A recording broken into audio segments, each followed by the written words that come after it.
I don't think we need much reminding that the topic is both timely and important through experiences of the pandemic, but much more broadly across multiple cases. Crises are with us, and we have to deal with them. So on behalf of everyone, grateful to those who've joined us from a range of professional backgrounds to participate in the three panels to explore this theme. And please do, everybody, engage in the discussions through the Q&A platform, which you can access through the Slido QR code. So highlighting the role of academics across Europe in supporting Ukrainian researchers is also, of course, something very much on our minds and something we've been very much engaged in the Royal Society. So I hope you'll be able to stay for that session and then afterwards enjoy some refreshments at the concluding reception. So I think big thank yous to all the officials and working groups from the ALIA Secretariat, and particularly, of course, President Antonio. Nice to see you with us again. British Academy, Learned Society of Wales, Royal Society of Edinburgh, and the Royal Society, we're each co-hosting this event and have contributed to its delivery.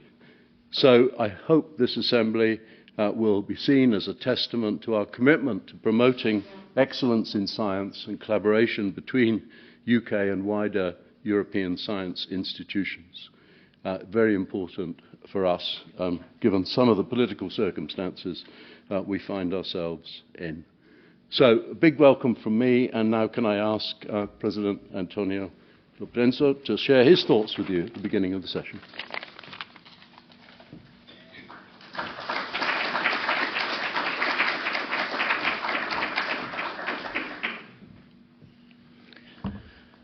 Sir Adrian, dear colleagues from the Royal Society, the British Academy, the Royal Society of Edinburgh, and the Learned Society of Wales, dear delegates from all other European academies of sciences and humanities, ladies and gentlemen.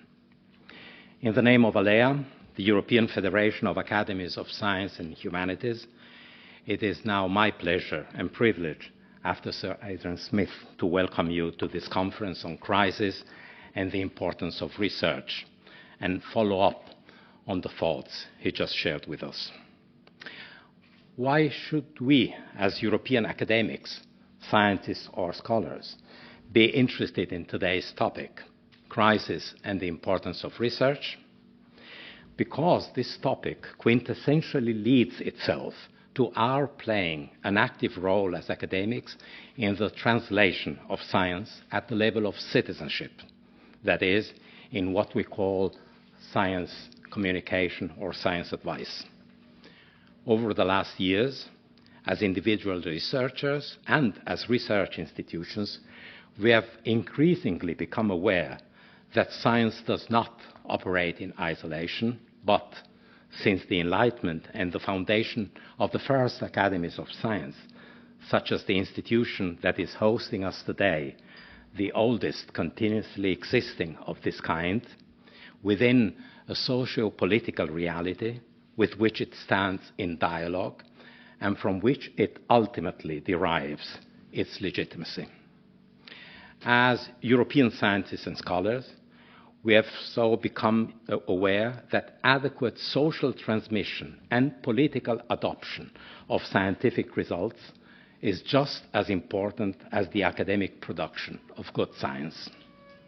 But we have also become aware that this transmission and adoption of scientific results needs to address quite a different audience and respond to different needs from those we usually produce science for.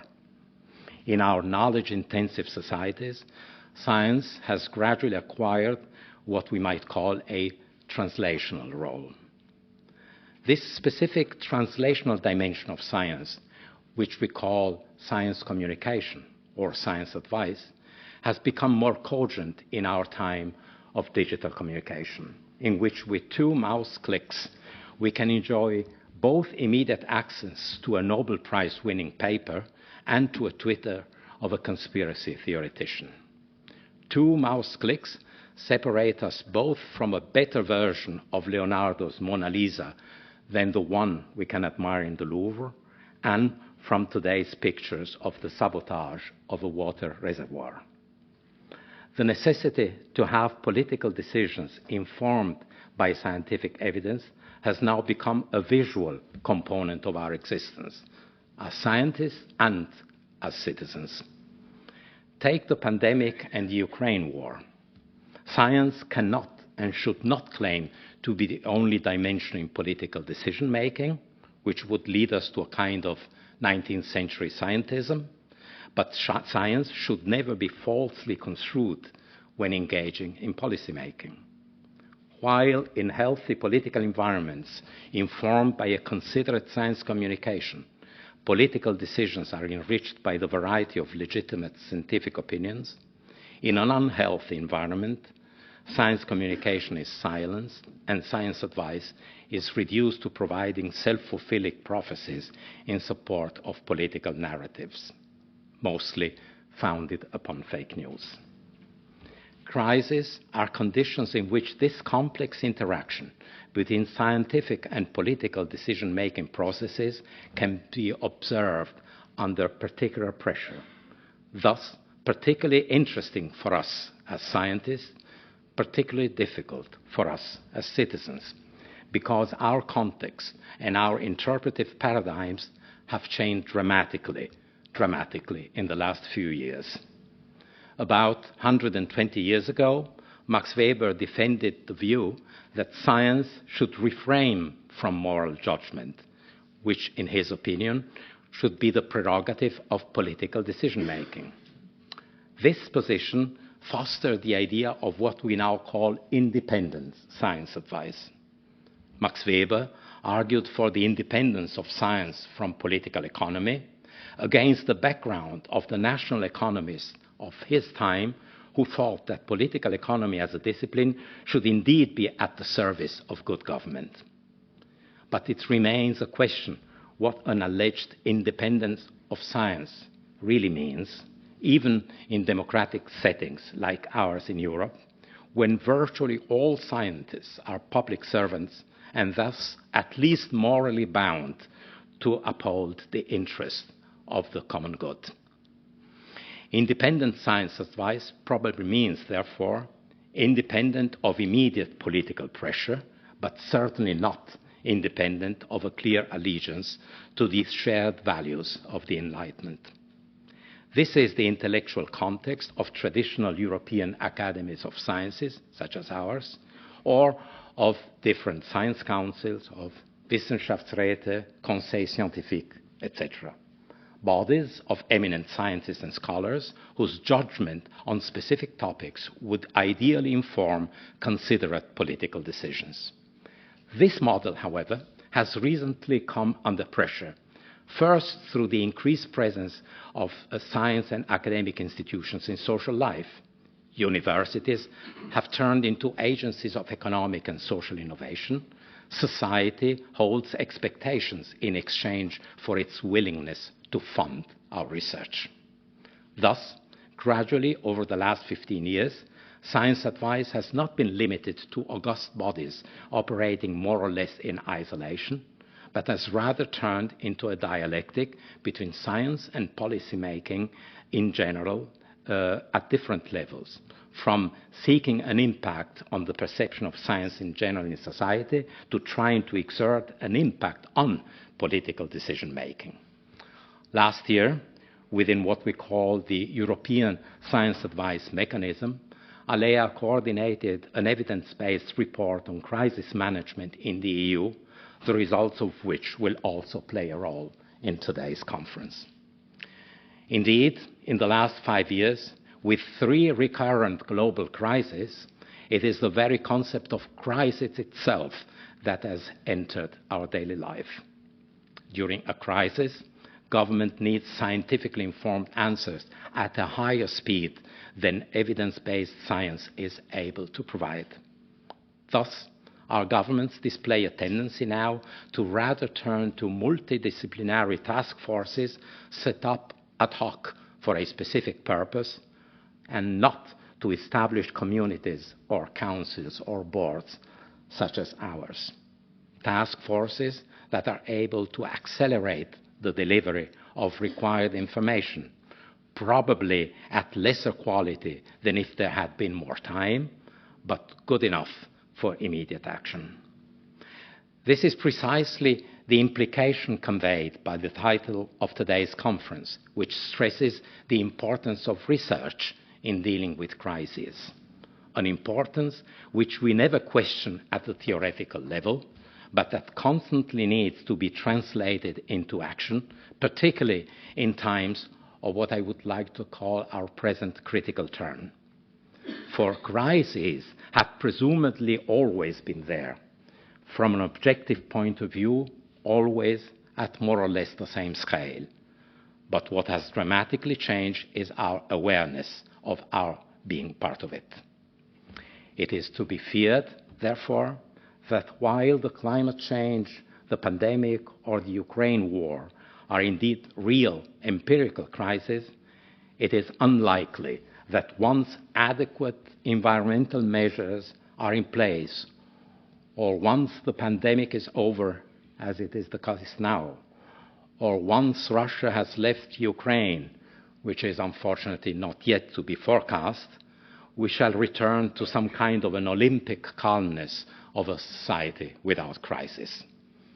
I do not hope for it, but as a cultural historian, I'm afraid that our present critical turn is here to stay for a while, so we better deal with it in an intelligent, transdisciplinary way.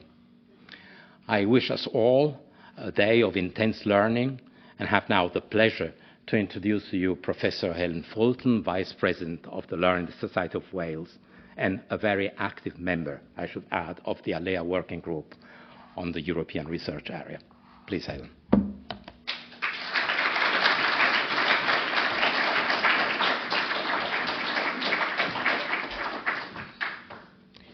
Bore da pawb, a chroeso mawr I gynulleidfa cyffredinol ALEA. Mae'n bleser mawr I mi I fod yma heddiw.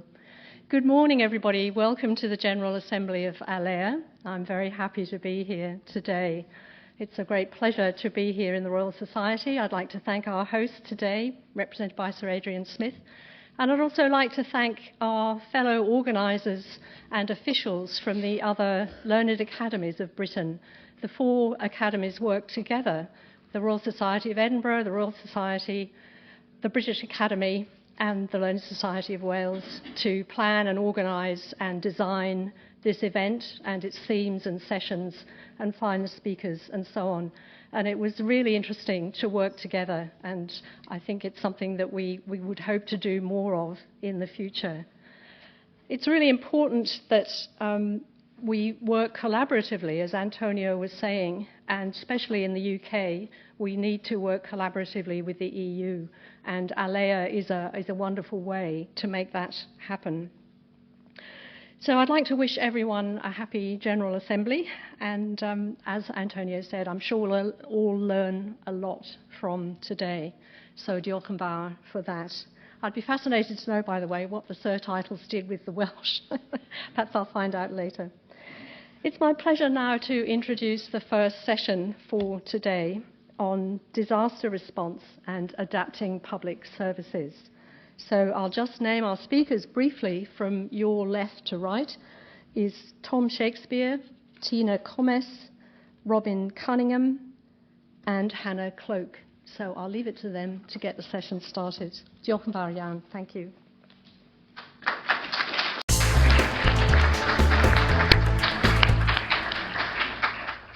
Thanks very much for the opening words, and of course also from my side, it's a pleasure to be here and to open these sessions on the fantastic topic of crisis and research.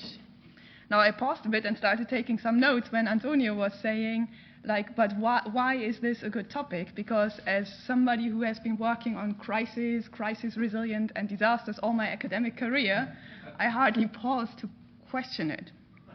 But I think there's a good reason why this topic has taken center stage. And of course, Antonio already mentioned that we've been confronted with various crises the COVID-19 pandemic, which will be the topic of one of the next panels, the war in Ukraine, but also we have, again, another heat wave, so climate change is bringing challenges. But you could still say, but why is that relevant for all of us? Should we not leave it just to the crisis researchers? I think that many of us, and I'm sure also many of you, are well aware that our societies are facing several transitions. We are talking about the energy transition, about a mobility transition. We are talking about the need to think about our governance structures, our financial systems, and so forth. So sustainability, how do we achieve that? At the same time, we have more and more crises that confront us. There is the term of polycrisis. That means that we don't just have one single crisis that we are confronted with, but various crises that don't just occur in parallel. They are not just one crisis and then another crisis, but they amplify each other. They make each other worse. And maybe one crisis, like the war in Ukraine, has caused energy poverty, high inflation, an incredible rise of food prices throughout the world. So they're amplifying each other. And it is against that backdrop of polycrisis, and some also say permacrisis, the continuous presence of crisis, that we have to work on these transitions. And that makes crisis, I think, very relevant to all of us. So we need to find ways to think about how can we design these transitions against the backdrop of crisis, and that also means how can we embrace and integrate the mechanisms that we know of in crisis into our daily work. And this session now then explores how various crises such as climate change, water scarcity, or also floods, conflicts, humanitarian challenges, and economic crises can be addressed. You already hear that is very diverse crisis, and you may think, what do they all have to common, and is it actually even possible to think about them all in the same way? But I do believe, also reflecting on what Antonio just said, there are some underlying mechanisms that we can reflect on, and then especially also how research can inform policy and practice, because, as was mentioned before, crises are very urgent. Crises affect the most vulnerable very often hardest. Heat waves, for instance, can just, I don't know how you've experienced it. I coming from the Netherlands, I thought it rather cool here, but maybe not. But they often affect, of course, the neighborhoods hardest that don't have blue or green spaces, like water, trees, parks. That's also the spaces that are very often very densely populated, where buildings are maybe not very well isolated. These are also the households which may not be able to afford air conditioning. And I mentioned it before, over the past month, we've also, even in a country like the Netherlands, talked about energy poverty. And of course, also many of the measures that we take to respond to a crisis will have a distributive effect. One of the most prominent examples of that is the gentrification of New Orleans after Hurricane Katrina, but there are many other areas as well. For instance, last summer, I visited the Ahr Valley in Germany, which was heavily affected by the 2021 floods, if you remember that a couple of crises ago. We were surprised that 1 year after the flood, many buildings were still destroyed, and even drinking water had to be distributed. So the water and sewage system was not reinstalled yet, rather there were these massive silos and tanks where they were distributing the water. And especially it was once again the people that were depending on their insurances and on financial assistance from elsewhere that were still waiting or living in some sort of makeshift buildings. And this is not one of the worst off areas in Germany. And, one of my Indian PhD students was surprised. He said, but this is Germany. I said, yeah, but it's also here. It's everywhere. But even though we know that crises amplify existing inequalities, we rarely highlight these inequalities. for instance, we know that there is an impact, and will be even more, of climate change on housing prices. I live and work, I said it before, in the Netherlands, one of the lowest lying countries where basically a lot of our built environment is already below sea level, or will be soon. We started at the kickoff meeting of a new research project. We started talking about how to address that, and then somebody suggested that we should include flood risk, which is public information, so there are websites where you can look up, will my house be flooded and how high will it be, to just include that in one of the housing websites, like we do with energy labels. You should have seen the fear that that caused. There were also people from real estate agencies, banks, central banks, insurances, and so forth. They were like incredibly worried that it would lead to a rapid decrease of housing prices, and that it would again foster this gentrification, and on the other hand, climate poverty, also have an impact on insurance prices, and so forth. So we are already realizing that we are living sort of on a bubble, because we are now leaving it to the people themselves to inform themselves, right? Because we are worried that potentially this bubble that we created will burst, and that will then lead to only the poor living in potentially high-risk areas. We highlight this also in the evidence review report that Antonio just mentioned, and also talk about that long-term effects, like, for instance, the impact on housing and housing market or longer-term development, are often overlooked. It was mentioned that, of course, crisis, and especially policy or practice in crisis management, want immediate answers. We have to act now.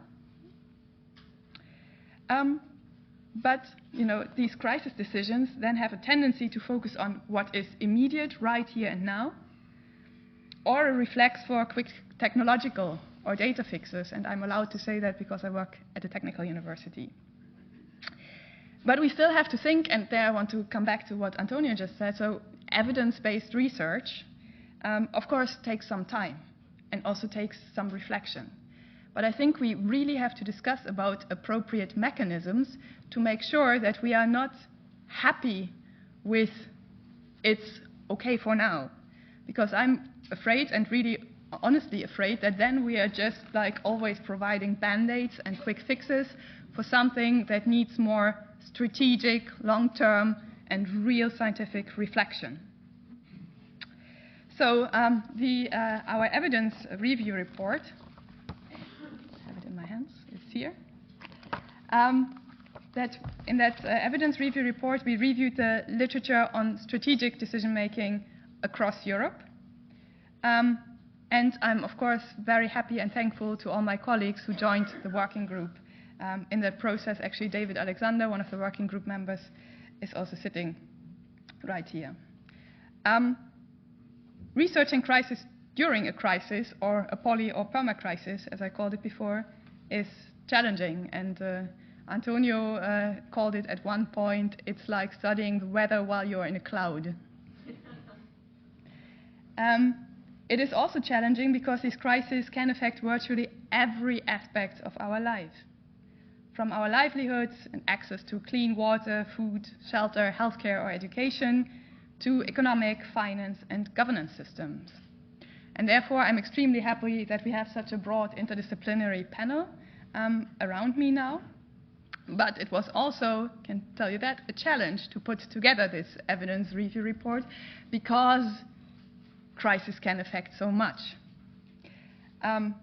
And we were also working with moving targets. So the working group was assembled in fall 2021 with the idea that we would reflect back on the COVID pandemic and maybe also think a little bit about climate change and what was coming up. And then in February, you all know that the war in Ukraine started, which led for us to a complete not overhaul of the crisis, because I still think that many of the things we discussed are valid for other crises. But of course, the questions that we got were all of a sudden very different. Like, how do we deal with inflation? Or how do we deal with with energy shortages, and what can we do about that, where before it had been about health and healthcare systems. And then you can imagine that also required different experts and expertise. So we navigated all that, and I am super proud that this evidence review report is out now. You can also find it in the exhibition room, and along with that, of course, the scientific opinion about which Maria will talk in one of the later sessions.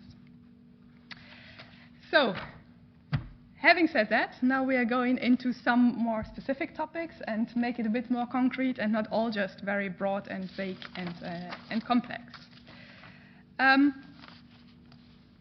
Good.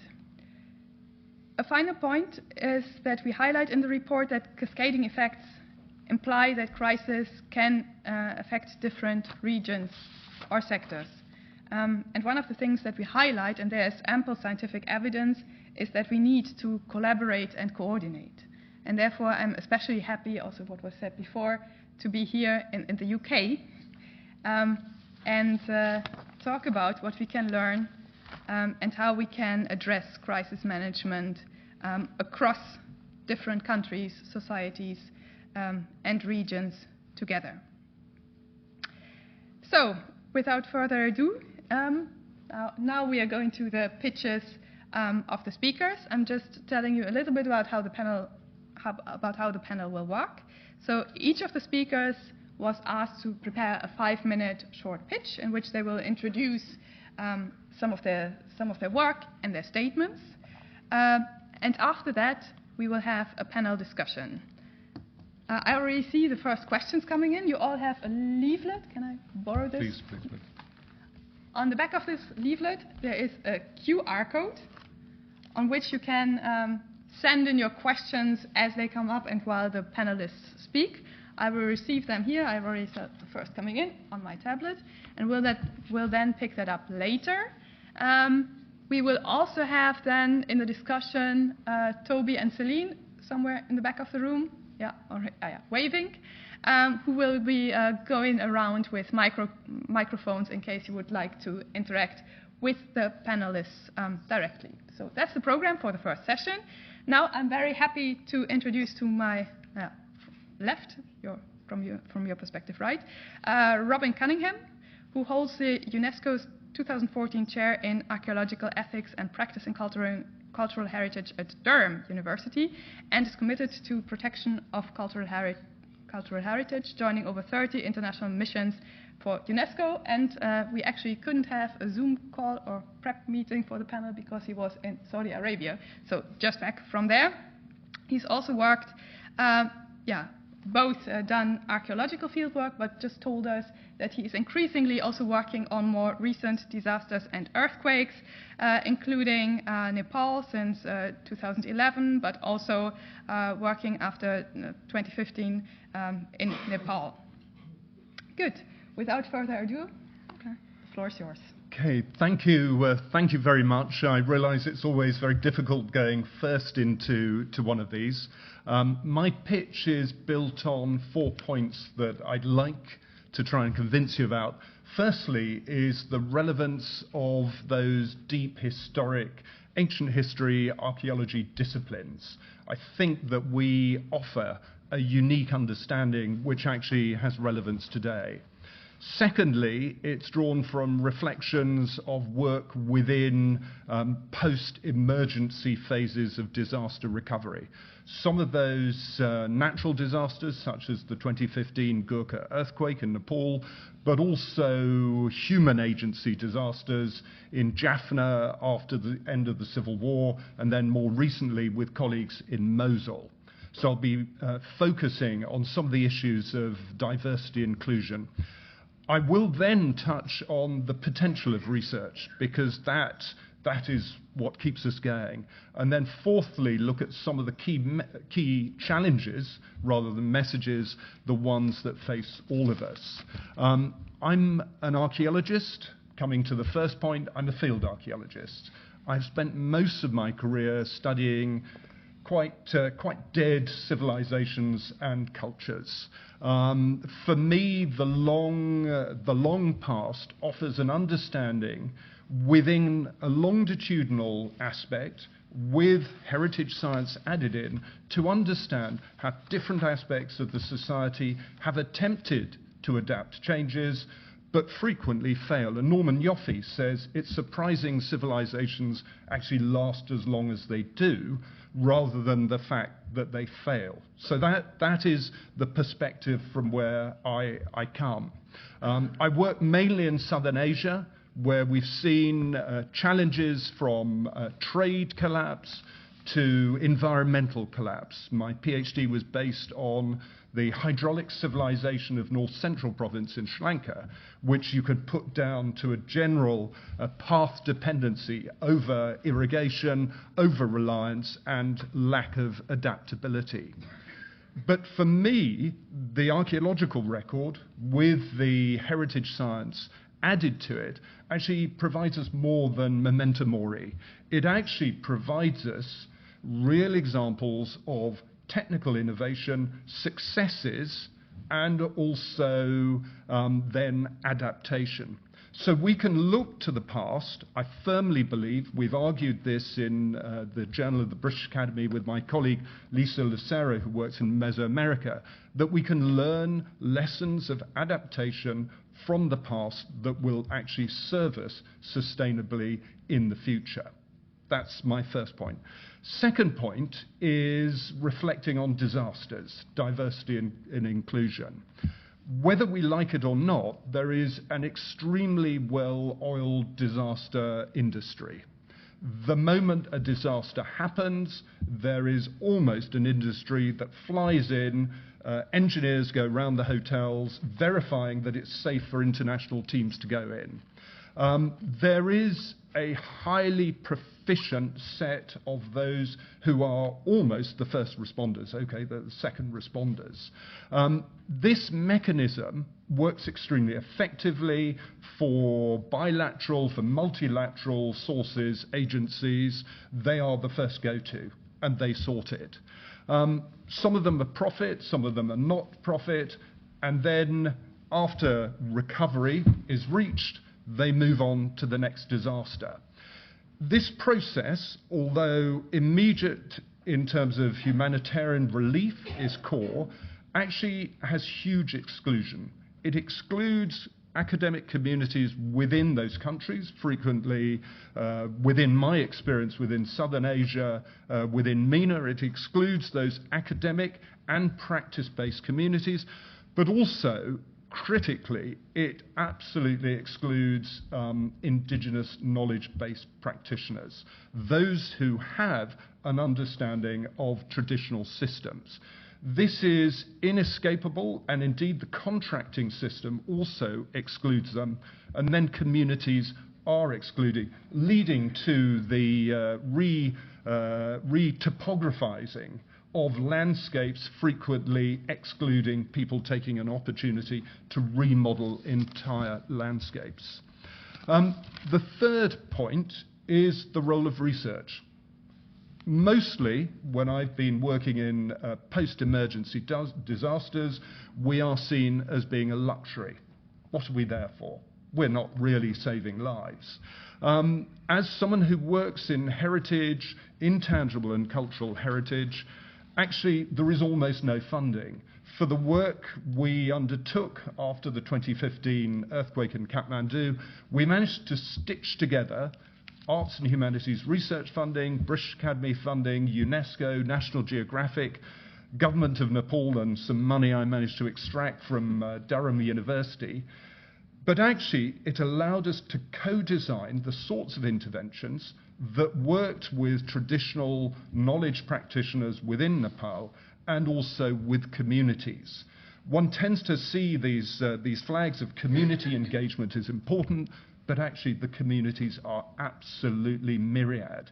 It takes a long engagement with those communities, not the sort of disaster industry, fly in, solve the problem, technical solution, fly out. So there is a real place for research, but there is no funding for that research either. our own case, we participated in the reconstruction of one building. It was the eponymous building of Kathmandu, the Kasta Mandap, so in a way it was a figurehead, but it was one building out of 750 that collapsed. So the challenge is how to scale. Moving into some of the challenges that I've seen, that I've engaged with, is you can never prepare enough for disasters. Scenario planning tends to be lackluster, but you can never put enough. Data sharing, I know we'll come to later, is horrific. Bilateral teams, multilateral teams, different methodologies, really there is no sharing. Also, donors like big mega infrastructure projects, they hate small scale. And actually, frequently, small scale is the way to reach, it's the way for value for money as well. Public procurement acts often exclude those practitioners who have the knowledge.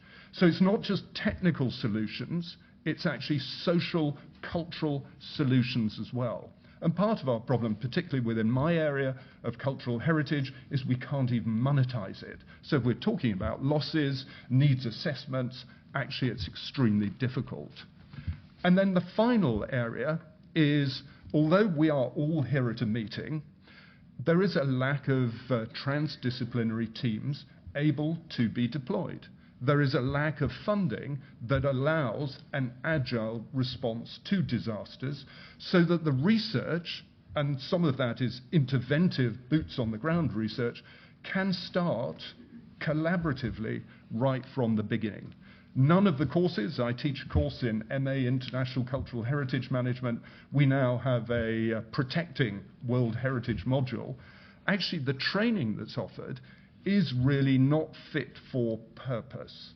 And our final challenge for all of us as scientists is we're extremely good at observing, but actually how do we turn scientific observation into beneficial action?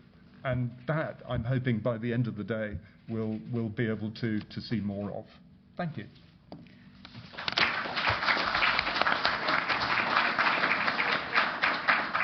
Thanks. No small challenge that you put forward, so expectation to all of you. But next, I'm happy to introduce Professor Hannah Cloke, who is a physical geographer, natural hazards researcher, climate scientist, and hydrologist at the University of Reading. She leads a very wide program of research on theoretical and practical developments of early warning systems for natural hazards, particularly for floods, droughts, and heat waves. So we will have a lot to talk about. She's also advising governments, forecasting authorities, humanitarian agencies, about which we've heard already quite a bit, on national and international flooding incidents, forecasting science, and provides also commentary to the media. Hannah, the floor is yours. Thank you so much. It is lovely to be here in the Royal Society and in London. On the way here, it was pretty hot on the underground train I was in, and it just brought home the fact that London is really not ready for a heat wave yet again. We really don't have the infrastructure, and there are people, vulnerable people in London who would really have suffered on that train that I was standing on, squished under people's armpits. So I'm going to be talking to you about natural hazards like heat waves, but also floods, and I'm interested in all natural hazards, so droughts, forest fires as well. And to keep people safe from these dangerous natural hazards, they need early warnings, and they need to be based on strong research-based evidence. Of all the risk reduction and climate change adaptation measures, early warning and early action, they stand as one of the best proven and cost-effective methods for reducing disasters, deaths and losses. And the UN Secretary General has called for every person on Earth to be protected by early warning systems by 2027. And that's a big ask, because only half of countries around the world are protected by multi-hazard early warning systems at the moment. So, I'm sure you're aware that the Earth is a big place, so we've got a long way to go. We need to see far ahead enough so that we can take that action when, before the disaster strikes, get people out of the way, give them the information they need to keep themselves and their families safe. I work on global Earth system models. So these are like giant computer models of the Earth system, and it's got like little clouds whizzing around it. I like to get inside a cloud every now and again and have a look at all the little water particles. But we're following all the tiny pieces of water around the Earth. We're following all the energy around the Earth as it goes through the atmosphere, as it enters the ocean, as it transfers into and out of the land surface. And it's not just the weather we're looking at the water as well. I'm particularly interested in that. And how we can use these huge weather-based models, but Earth system now models, to forecast floods days or even weeks ahead. So we can look at droughts as they come towards us seasons ahead. So we can provide information to help people know when to plant a crop or to get out the way when a dangerous flood is coming. It needs a huge amount of computing power. It needs a lot of scientists working on all the physics that's going on. It needs a lot of cups of coffee. But it's a really exciting field to be working in at the moment, and we're making breakthroughs daily in our ability to be able to predict the future, to be able to see far enough ahead so that we can take that action to keep people safe. So, for example, we've been working with the Bangladesh Flood Forecasting Service, and we've had people in Reading and people from Reading in Bangladesh working with the forecasters on these huge rivers that suffer from monsoon rains that really, there are people in the way of these floods. So in the 2020 monsoon period, 5 million people were affected by the monsoon floods. And we've been working with the Copernicus Emergency Management Service for floods, which provides global information about upcoming floods days to weeks ahead. And then you can look and you can see, what's the likelihood of something really bad coming towards us this monsoon season. And working with the Bangladesh Flood Forecasting Service, working with people on the ground, farmers on the ground. So they are thinking about, should I plant my crops now or should I wait for the flood wave to pass? They're thinking about, how can I keep my cattle safe? There is a flood coming, where can I move them to? So using global Earth system products, run on giant computers, but taking individual local decisions based on that global information. So that's pretty impressive, and as a scientist who works on developing these types of systems, I'm always, thinking, you were doing a good job. But while I'm busy congratulating myself and sipping coffee with my colleagues, there are still floods and droughts and heat waves and forest fires killing people all around the world. So I have to ask myself, why did thousands of people die from the European heat wave last year? Why did hundreds of people die in the floods in Germany when we have the technology, we have global Earth system models that tell us that this stuff is coming towards us? We know that these dangerous weather events are coming towards us, so why are people dying? This is absolutely, not okay for me. So more and more I'm interested in, should I be spending my time developing the physics in an Earth system model, or should I be finding out what's going wrong and seeing if we can fix it? You hear in the news media all the time, people are surprised when it floods. They're surprised that the heat wave's really hot and they're feeling very unwell. They're surprised that the drought is here and they're having a hosepipe ban, or perhaps in the case of somewhere like South Africa, they're running out of drinking water. The answers to these things are complex. There's a whole complex chain of reasons why we can't get the information from these global models to the people who need to take that decision, and also to get them to believe it, and also to get them to take the action or be supported to take the action to keep themselves safe. So certainly there's not much point in a giant computer model of the Earth system if nobody believes the forecast and the warning. Certainly there's no point in having these giant models if nobody knows what to do when it floods. For an early warning system to be effective, it has to be inclusive, it has to be understandable, it has to be interpretable, and it has to be actionable by non-technical people. All of that requires imagination, all of that requires an understanding of the local situation that's going on in the ground. And that is a very big task, and one that I'm starting to hopefully chip away at. Thank you.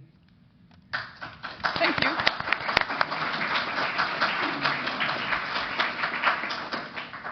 And I think it's also interesting that we already see some themes emerge, like the need for localization and to connect the very big long-term or big, huge spatial scales with what is local right here and now. But before I go into that and get carried away, our final speaker is Professor Tom Shakespeare, who studied at Cambridge University and went on to sociological posts at Sunderland University, Leeds and Newcastle University. He was then a technical officer in the Disability and Rehabilitation team, where he helped produce the World Report on Disability in 2011. His own books include The Sexual Politics of Disability and Disability Rights and Wrongs. Since 2013, he was first at Norwich Medical School and now is at the London School of Hygiene and Tropical Medicine, where he leads teams working on global disability and global mental health. Thank you very much. Thank you for the invitation. I want to make 4 points. I'm going to talk about disability. First of all, you need to know that disabled people make up about 15% of the population across the world. That's more than 1 billion people. And what our chair didn't say was that was the WHO. That's where we wrote the World Report on Disability, where there's a whole health action crisis cluster. And trying to persuade them that disabled people were disproportionately vulnerable and should be are more likely to be victims, are more likely to lead worse lives as a consequence, and our preparedness needs to be better. That's what I'm going to focus on. Are disabled people worse off in crises? Are they worse off after crises? The importance of better preparation and what can us as researchers do. So let me start. Disabled people, I'm going to say, are worse off in crises. Any crisis, they're worse off. So, for example, in the tsunami of Fukushima in Japan, the fatality rate for disabled people was 2 to 4 times higher than that of the general population. Here in London, we had the Grenfell Tower fire. Disabled people were twice as likely to die in that tower than non-disabled people. Just down the street, we have the COVID inquiry.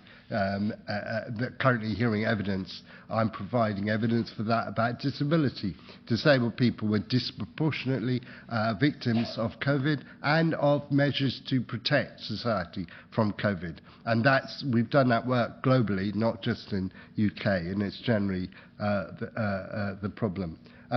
So disabled people aren't told, don't hear, don't understand, can't escape from natural disasters such as floods, such as earthquakes, such as other crises of the natural kind.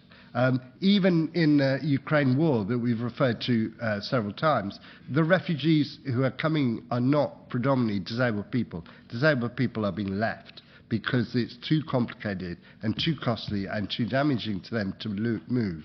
And often the people that luckily we're able to host in our cities, the women, men and children, are not disabled because disabled people are stuck. When buildings are shelled, when institutions are shelled, those are disabled people that are dying. And that's the case, as I say, in Ukraine. It's the case in many of the disasters that we've had. So we know about this, and Robin talked about the disaster industry. I have no doubt he's right, absolutely right. So why on earth don't we get it right for disabled people? It is a complicated question, but surely the evidence is so compelling that there's a real problem here. That we should be able to do something about it.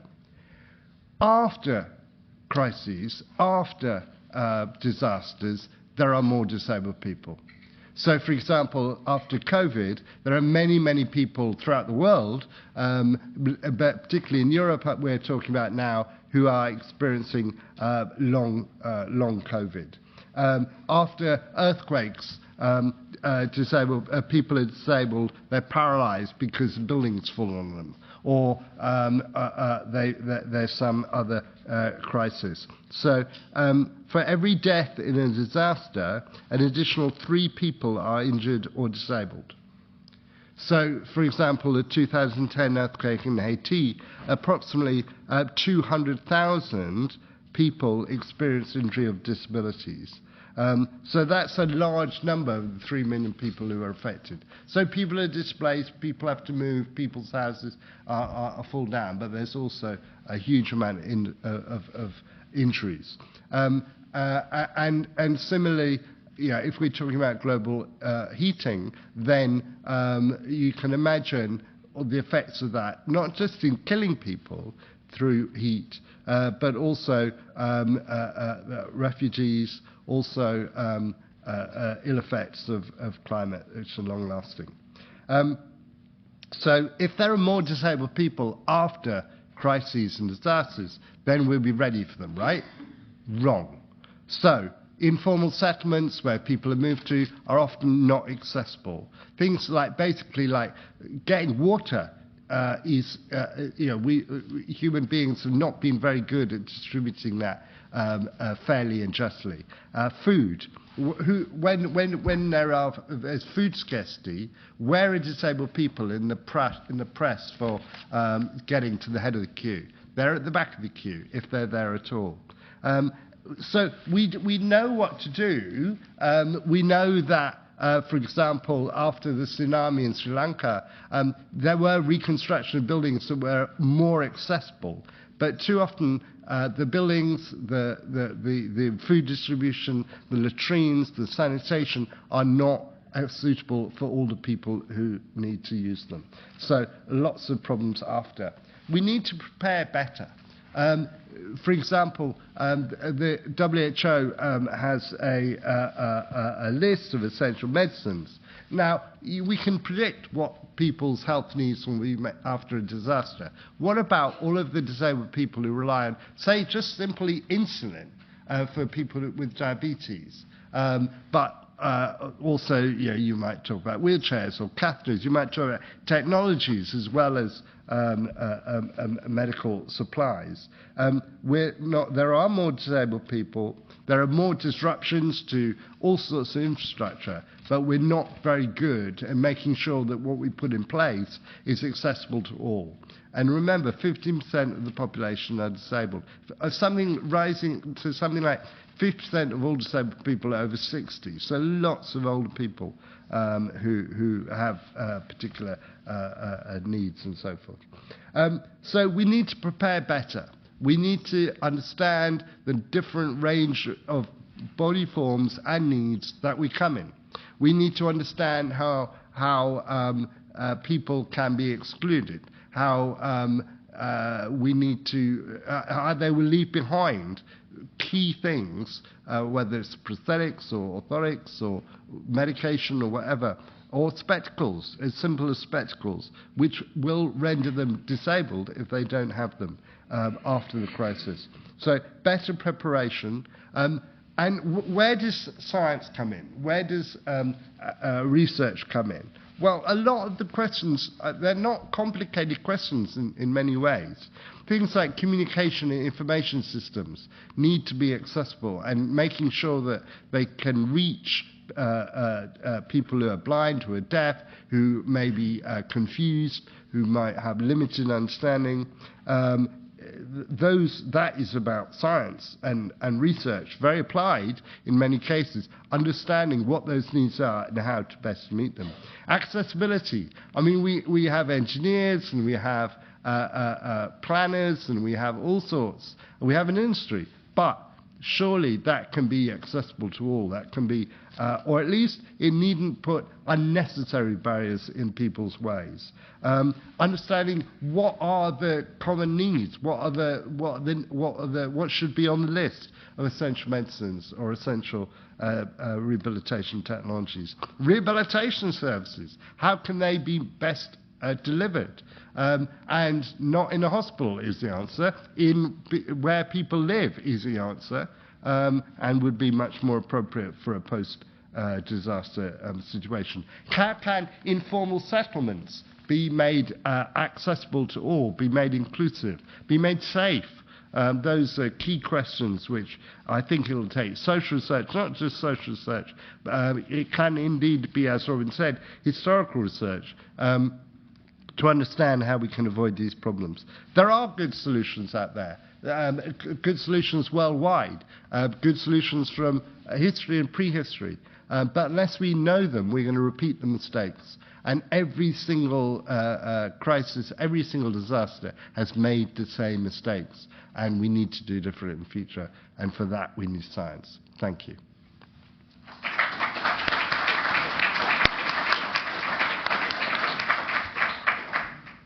Thanks so much. I also see the first questions coming in on Slido. Of course, here in the room, you can raise your hands in a second. But for the online audience, please post your questions on Slido. I have one question, though, that I will ask before we go into the panel discussion, because it seems that we've all been circling around the same topic. That is, we know a lot of what would be needed, but somehow we observe that it's not happening. And there is a paper that I cited at the beginning of the ERR trajectory that is called Knowing Better and Losing More. And I showed that in a meeting with public officials from the EU. It was a quote, right? I was showing that there may be a problem. And then after that, I was taken to the side and I said, but Tina, you can't tell that to these public officials because they may be offended by it. So there seems to be this disconnect between us offending people, maybe, but also this sort of frustration of we know very well that there are issues. Still, either people don't trust it. We've seen that, for instance, in the 2021 floods, where people were just not following the warnings because it was so extreme that they didn't want to believe it anymore. Or is it an issue of money, essentially? Or is it an issue of standards that we have to put in place and regulation? So I would like to throw this out to the panel, and curious to hear your ideas on how we can make that translation step if we know very well what needs to be done. And anyone wants to go first? I can go first. It is really frustrating as a scientist who works on natural hazards to see the same mistakes being made again and again and again. And you can see the parallels from the Germany flooding, where hundreds of people died pretty much needlessly, I think. That there were so many mistakes along the whole chain, from the forecast not being conveyed properly to the right people, from people just not believing it, for then regulations not to be in place, to people not being able to imagine a giant wall of water coming towards them. They just couldn't think like that because it's never happened to them before. I mean, who out of you sitting in your home, could you imagine a 9-meter wall of water coming and smashing through your home? It's pretty difficult to do, actually. So that there are all of these things that we need to work on at the same time. I think offending politicians is a brilliant strategy, and I recommend it to you all, because it actually, it sparks the discussion. You get to have a discussion about what's going wrong and whether we need to, put some more money or pull some money out of one perhaps party pot and put it towards something more useful. So I think I'm going to stop there. Actually, let's all go and offend some politicians today. I just wanted to say one thing, which was about poverty. And obviously lots of, I'm going to talk particularly about disabled people, but it could apply to poor communities generally and to other minorities and other people excluded. But poverty hinders people's ability to prepare, to evacuate and to recover. in terms of crises. You can't prepare a pack of in emergency crisis rations or emergency kit if you can't afford to heat yourself or to feed yourself. So people need support from the community, from their government, to prepare for the disasters that we know will happen. You can't get in your car and drive away if you have no car. Okay, reflecting on lessons learned, I think lessons learned are difficult to swallow. Difficult to swallow for policymakers, for funders, and also for scientists. After the 2015 earthquake, I and a number of Nepali colleagues were saying there are many lessons learned. Hybrids, earlier interventions, how can we understand? I was told, Robin, people want to look to the future. Let's be positive. Let's look at reconstruction, rehabilitation.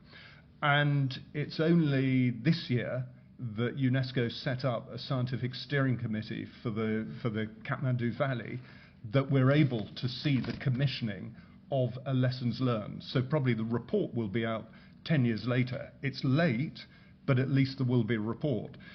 There are ways of short-circuiting those sort of almost glacial processes. So, for example, one of the triggers for us becoming involved was seeing JCBs and bulldozers on a UNESCO World Heritage Site clearing, because UNDP was very clear that there were going to be aftershocks, clearance should be made, people, of course, dead, injured, recovered, but also mobility, access was everything. What actually hadn't been recognised was what was protected one day as a UNESCO World Heritage Site, the next day UNDP reclassified as rubble. It was combined with modern rubble, dumped, landfill.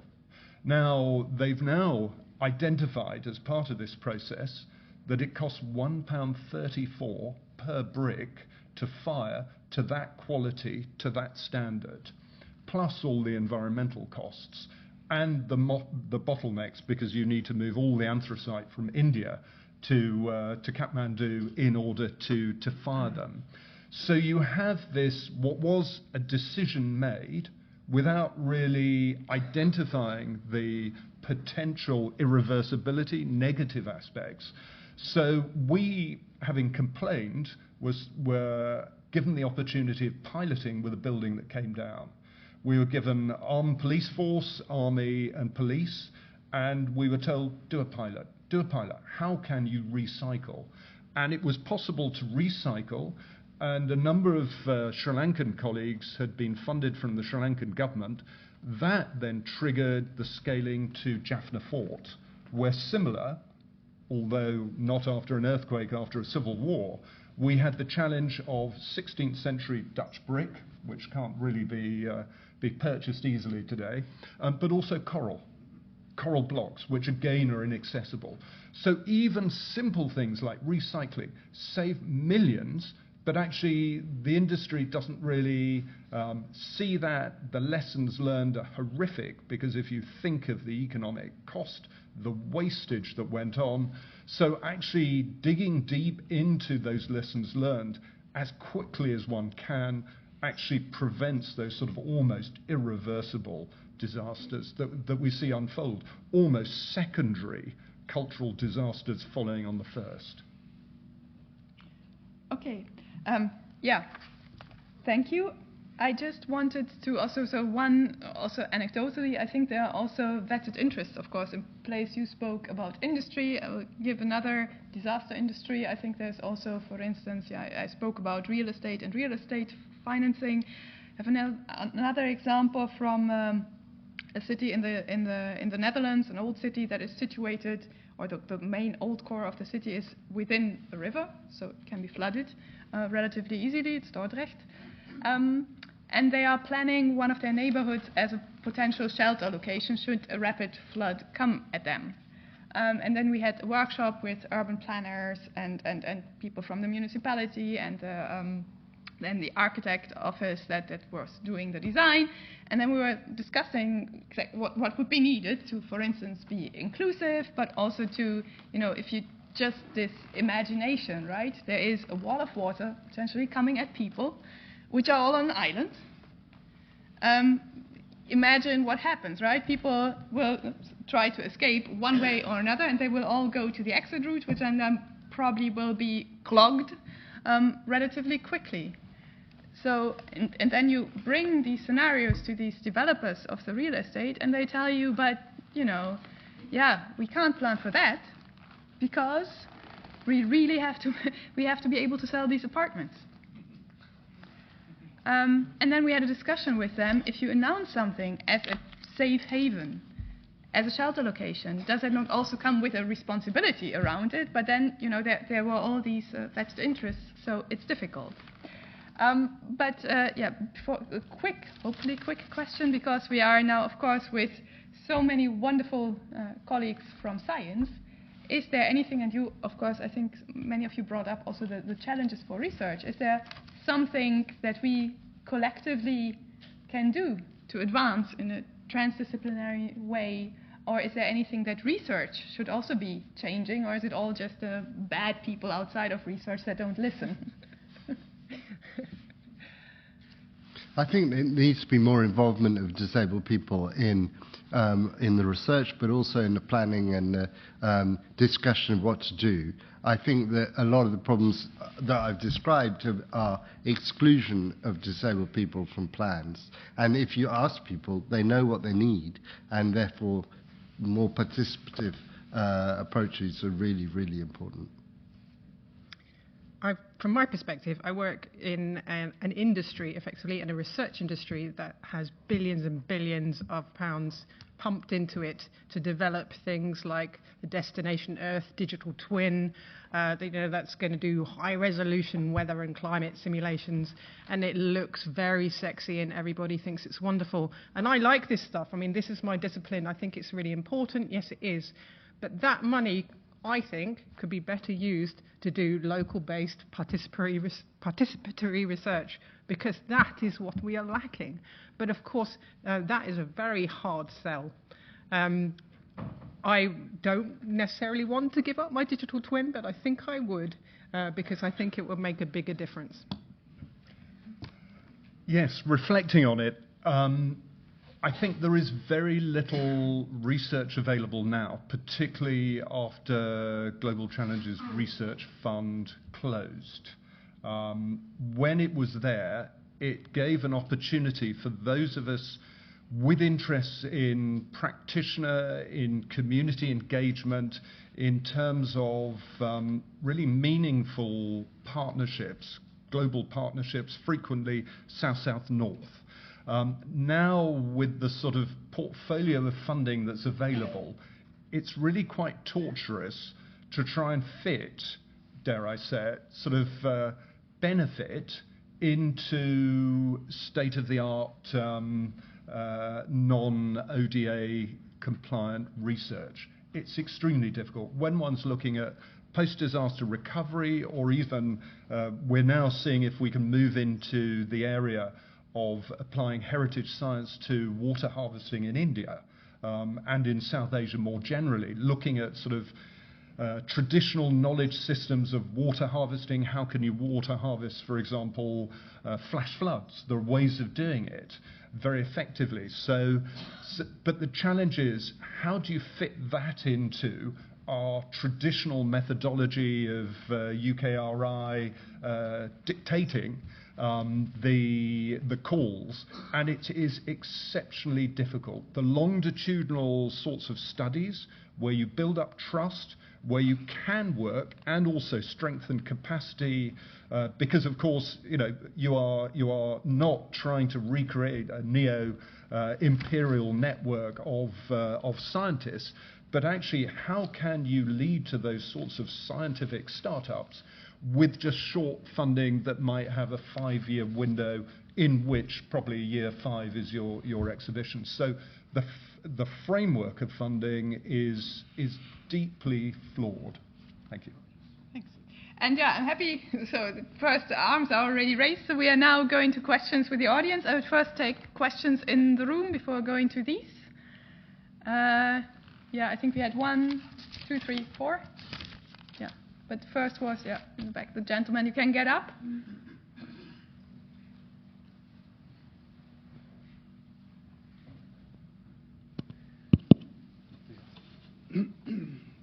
Thank you. Congratulations to the panel for all the presentations. I'm Christos Zerefos, Secretary General of the Academy of Athens. The title of the meeting today reads Crisis and the Importance of Research. I would like to place here and add, and education. It is not only research.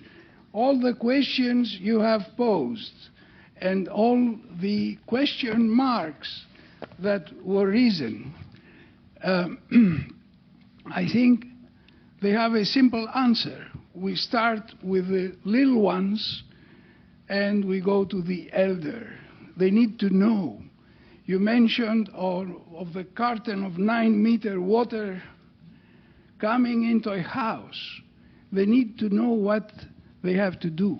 And they need to know also what are the synergistic effects that can be associated with any one of these extreme, rare events that we do expect. I'm an atmospheric physicist and a climatologist, and we do expect that their frequency will increase in the decades to come. And particularly vulnerable, it's also your country, but Greece is also vulnerable because of heat waves. And very shortly, London, we saw an experience last year of low 40s temperatures in London, in downtown London. So these things do show that the climate is being destabilized severely and more rapidly than we thought before. So I repeat, the education on all stages, and Professor from Durham, I think you should pass on to UNESCO, because UNESCO is actually the best global institution for education, and I know that you are doing a very good work, but you should increase it and broaden it to all ages. Thank you. Yeah, thanks. I think, I mean, we are all academics, so we are doing research and education, so it's hard to disagree with that, and absolutely agree. I think one of the challenges is to overcome that disaster fatigue. Again, looking back at the R, I told you we were working there about a year after it happened. We were also going to schools and talking with children, but also with parents there. And they, of course, had experienced a flood that was massively disruptive. And they've been confronted with that flood at school because they couldn't go to their normal school anymore, at home because their home was not in order, they had to take strange buses, they couldn't play anymore where they used to play. So they were just, there was this disaster fatigue to the point where they wanted actually to build back in areas and open up areas again that had been flooded, so where they just had experienced, just like a year ago, in geographical timescales that's like absolutely nothing, just experienced what can happen. And that was, for me, one of the most confrontational experiences, that even when people had been confronted with it quite recently, there's this very strong push of going back to something that they think is normal. And I think we really have to discuss how we can make that imagination better, but also how we can help people to keep this memory active and not just push it back and say, but now I want to have my playground where it always used to be. Yeah. I agree. Education is everything. So the point is extremely well made. It includes formal and informal. One of the approaches we have made with colleagues in Nepal was to exhibit findings in a museum. And the museum was a way in which colleagues, it was co-curated by colleagues within Kathmandu, it was a way of also educating policymakers. So it was quite broad. It included not just the heritage science, which demonstrated some of the buildings, actually vernacular buildings, rather than having just failed, as some of them did in 2015, but actually demonstrating they stood for 1,000 years. That's not failure. Nothing being replaced currently in concrete, in steel, will last that long, undoubted. We have evidence of periodic maintenance with them through radiocarbon dating of different aspects of the timber, but also the recycling was put there very, very clearly, because we hoped that actually the policymakers and also those managers involved, and also the army, who based in many of the sites, who were the first responders, actually were made aware. So what we found is actually frequently the education can be in a formal setting or in an informal setting, and that has to be the key. And the other area comes back to that challenge that I flagged, that I'm aware we don't deliver yet. The transdisciplinary training is not yet there. At the moment, we're looking at the development of an EPSRC Centre for Doctoral Training to haul in engineering, anthropology, archaeology, heritage management, with placements to try and create more of a humanitarian aspect to that training. But none of us, we all come from our individual disciplines, none of us actually have been trained in that way. So trying to bridge those gaps is extremely testing, and academically it may be testing sitting in an air-conditioned room, actually thinking of where such students will end up, and particularly with the view of a south-south-north mixture, it will be critical, but at the moment we do not offer the correct training. The training is absolutely bare in that case. In light of time, I would like to go to the next question. I think there was first, David, but there are so many hands. Yeah. Thank you. There's an interesting and very detailed book called Failures of State, which examines the British government's management of COVID. The thesis of the book is that the government firstly hid from the science and ended up by hiding behind the science. Now, given the powerless state of British civil protection in the COVID inquiry, I asked myself the question, does the government, to the limits of its ability as a government and its needs and requirements, keep the public safe? And I answered that by saying no. So my colleagues and I have spent a lot of time thinking about how we could possibly get ministers to take these problems seriously, the problems of crises, emergencies, and so on. And I regret to say that despite all that brain power, we haven't come to any very useful conclusions. But if you do some comparative observation of European states, one thing you find is that, as we have often said in this field, trust is the key word. And we find that where governments were good role models, then there was more participation by the population in the question of safety, and also more compliance with sensible regulations. So I think we should talk about trust. Thank you. Thank you. Tom, maybe because you're also in the COVID? I think one of the problems, I agree, of course, but I think one of the problems we have is that we as scientists, we want to provide evidence and we believe that evidence will work, and clearly it won't It hasn't. The evidence is brilliant about what we've said today. And I think that what we need is a charismatic idea, and this is what Kat Smith talks about beyond evidence-based public health, in the sense that she compares two things. She compares tobacco control, and she compares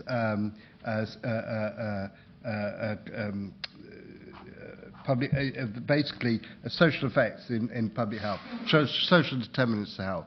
And she said, in each of the cases, the science is really, really good. We know that tobacco causes cancer and other diseases. We know that social contexts lead to poor health. But the issue was that it's all very well to have that research, but we need to have a charismatic idea. And you mentioned Weber, and it's back to this Weberian idea of charisma. And the tobacco control people did. They had banned smoking in public places. And immediately a politician, it might be unpopular, but can do that. You can fight for that. You can win that. It's left field, but let's go with that.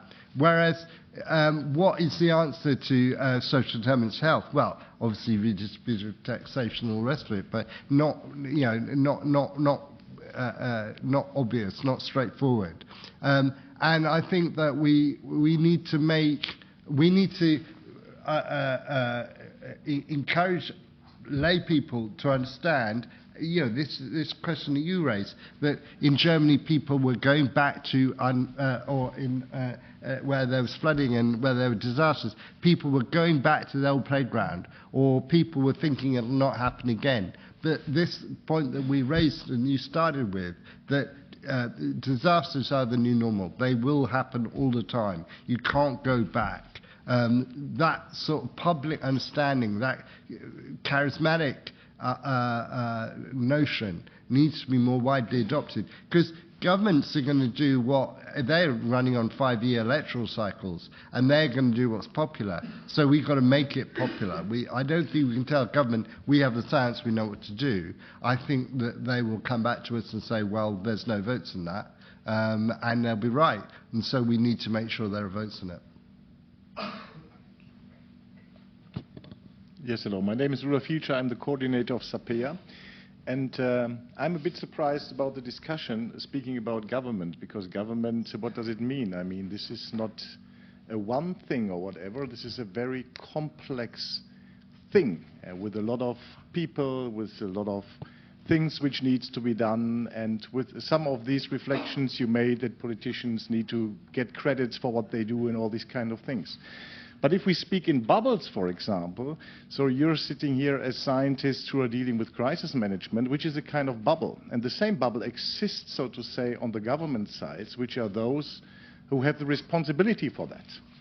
But if we are talking about, and this is also what I learned from the evidence review report, if we are talking about crisis management, it not only affects those who are in that bubble, so on the science side and also on the policy side, it affects much more people. So the question is, do we really reach out as scientists to have the knowledge to those who have to do something with that knowledge at the end? Or do we only reach out within the bubble of scientists and the few politicians who have the responsibilities, so to say, on their shield, but at the end don't decide on the actual situation? That's a really excellent point. I like to get outside of my bubble as much as possible. And sometimes I like to spin multiple bubbles on things and, mess around with them. I think it's really important as scientists that we don't spend time only in our bubble. And in fact, we have taken a pledge in my research group at the university that we spend 10 to 20% of our time in a different bubble, be that with policymakers, government, science communication. We have the Royal Society Summer Science exhibition coming up, where we'll be talking to children and members of the public. Been working with the Science Museum. If you've got time while you're in London, you can pop to the Science Museum to see Voyage to the Edge of Imagination, where we've been really mixing science fiction and imagination of climate disasters and a positive future. I think it's utterly essential, and I've already told you to go and offend some politicians. I'm also going to tell you to go and spend some of your time outside of your bubble doing something public engagement is brilliant. It is the key to get people to understand that a wall of water coming towards their home that they want to live in, want to leave their home. It's a really, really difficult thing to do under any circumstance. Even if you've once experienced a 9-meter wall of water, you still have that sense of home. But the only way you can get that message across that it is dangerous and there are other options available is to get people to understand how the environment works. So start right at the beginning, get people to see the river as they cross it, to look up at the clouds and even get inside a cloud maybe, and poke around it and understand how the world works around them. So that to me is absolutely fundamental, or we're not going to change anything in the future. May I just add to that? In the same way that there are complexities around the concept of communities, multiple communities, there are in governments. It is a very complex world. In the world of the post-disaster Kathmandu context, you have a new republic. It's newly federalized. You have ward government, then you have provincial assembly government, then you have the centralised government, then you have the National Reconstruction Authority, then you have the international government organisations coming in. The picture is unbelievably complex, with bilateral, multilateral agreements striping back and forward, and almost a sort of soft power demonstration of national flags on different buildings, even within the same square. So absolutely, I think part of the challenge, particularly within my own remit, which is discipline of archaeology and cultural heritage, is we're far more comfortable talking to ourselves, sharing our observations, than even stepping beyond. And that's one of the challenges we need to take. In December 2021, there was a really interesting experiment. There was a grouping of 100 scientists, global. They stretched from climate science to heritage, and they were drawn from IPCC, UNESCO, and ICOMOS.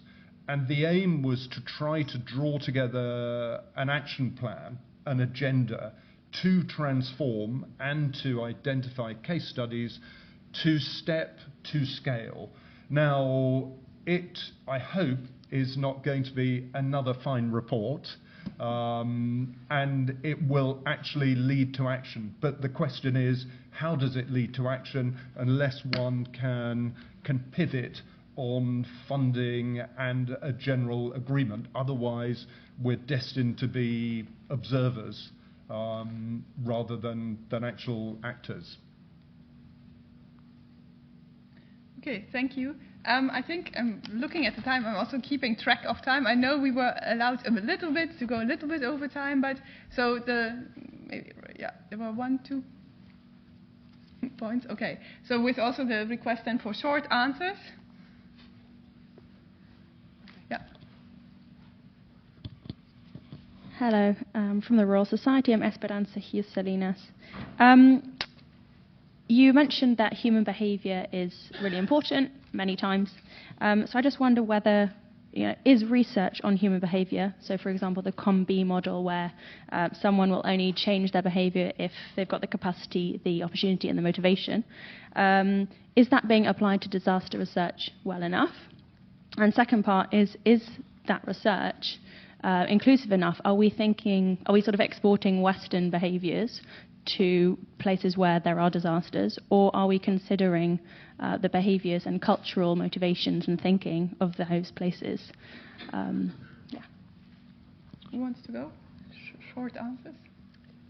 I can quickly, from my perspective, I think it's very important to work with as many different people as possible to even get a flavour of some of the challenges that you're dealing with. I particularly agree with the cultural responses of different communities and the assumptions that you come with when you are a scientist who's developing environmental models. I know that I know nothing in these situations, and literally just spending some time sitting with the community is much more educational than any master's degree. And so I really advocate, again, that the more that we can do this, the more that we can cross from nice fairy tablecloths in the Royal Society to sitting with communities and listening to them and learning about them, the better. Maybe just very, very briefly, we know, of course, that human behavior can drastically change in crisis, and therefore it's important to have these mechanisms in place, what you also pledged for this transdisciplinary research, to avoid that we have, for instance, surprise governments that in the second wave of COVID people behave totally different from in the first when they were totally afraid. So, and there were more questions? Yeah.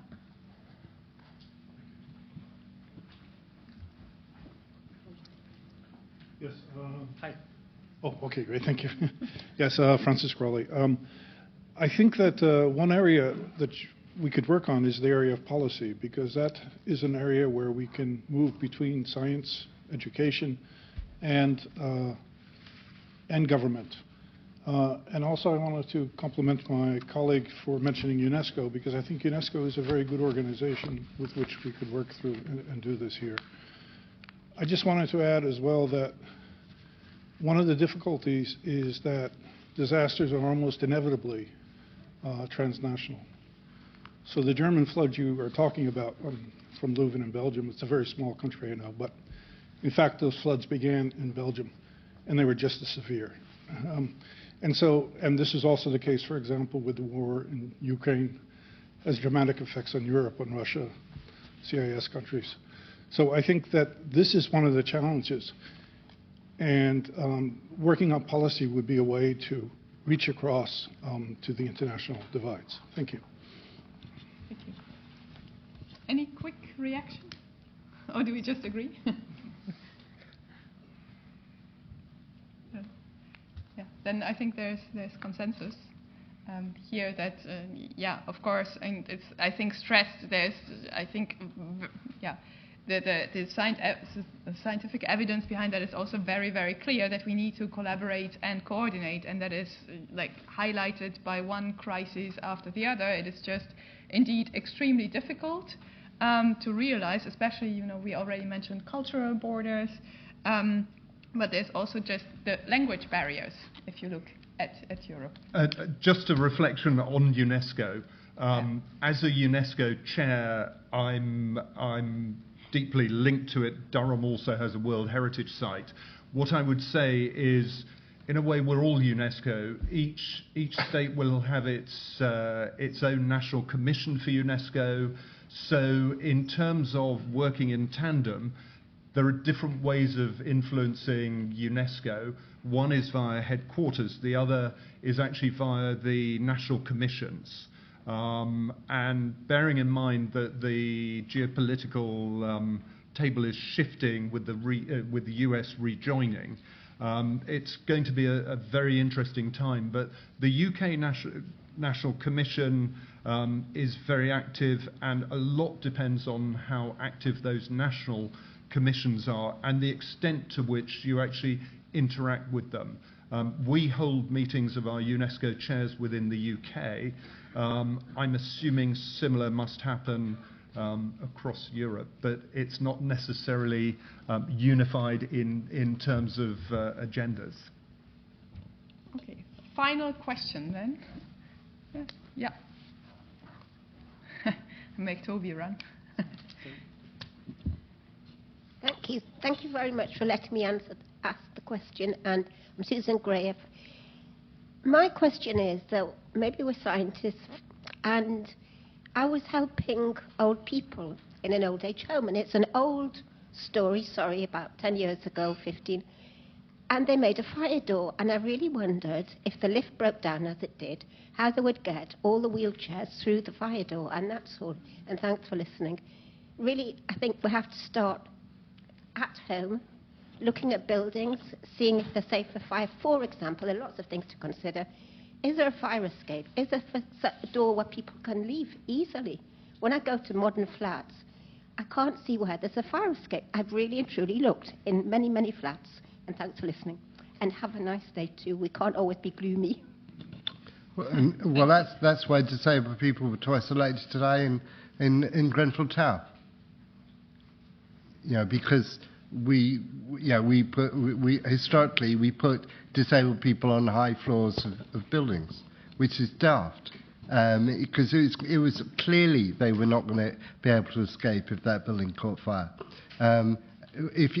Now we are slowly in some areas with PEEP and so forth regulations, but we need to be able to have a more participative world without having a more safety and participation may go against each other. And if you go in a lift in many modern British buildings, it says, don't use this lift if you need to use this lift. Essentially. I.e., if you can, so if your only way of getting out of this building is to use the lift, don't use the lift. Essentially, i.e., don't come in the building. And so how can we balance participation? And I think, having fire escapes that are, you see old-style fire escapes, which are, you get out of the building, and lots of old regulations had them, but they're not, I don't think, in a lot of modern ones. Yeah. Sometimes common sense also helps. Shouldn't be underestimated. So with that, I think there were still many more questions, also some on Slido, some of which have been asked. Others refer to, for instance, the role of data and technology, which will be discussed a bit further. I don't want to take too much away from your coffee break time, also because I'm sure there will be also vibrant discussions during that period. I really would like to thank these wonderful panelists for all their contributions. I would like to thank you for actively participating, and of course also for the invitation to this panel. I hope you enjoyed it as much as I did, and see you at the coffee break.